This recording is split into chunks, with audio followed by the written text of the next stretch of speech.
السلام علیکم ورحمۃ اللہ وبرکاتہ۔ جی کیا حال ہے؟ امید ہے انشاءاللہ آپ لوگ خیر و عافیت سے ہوں گے۔ اللہ تعالیٰ آپ کی حفاظت فرمائے، اللہ تعالیٰ آپ کو اپنے حفظ و ایمان میں رکھے۔ جیسا کہ آپ لوگوں کے علم میں ہے کہ ہمارا غسل کے متعلق سبق چل رہا ہے، تو آج ہم پڑھیں گے کہ جنبی شخص بغیر غسل کیے سو سکتا ہے یا نہیں۔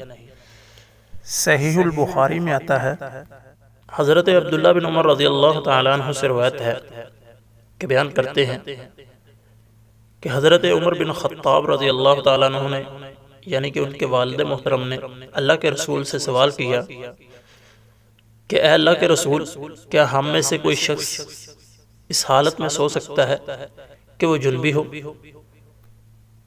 تو اللہ کے رسول صلی اللہ علیہ وسلم نے فرمایا، ہاں سو سکتا ہے، کوئی حرج والی بات نہیں، لیکن سونے سے پہلے وضو ضرور کر لے۔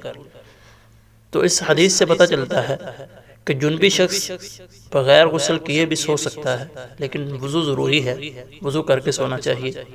تو اسی کے ساتھ ہمارا آج کا سبق مکمل ہوتا ہے۔ انشاءاللہ کل نئے سبق کے ساتھ ہم آپ کے سامنے حاضر ہوں گے۔ دعاؤں میں یاد رکھیے گا۔ السلام علیکم ورحمۃ اللہ۔ للنور مدت يداي، نزعت أسرار قلبي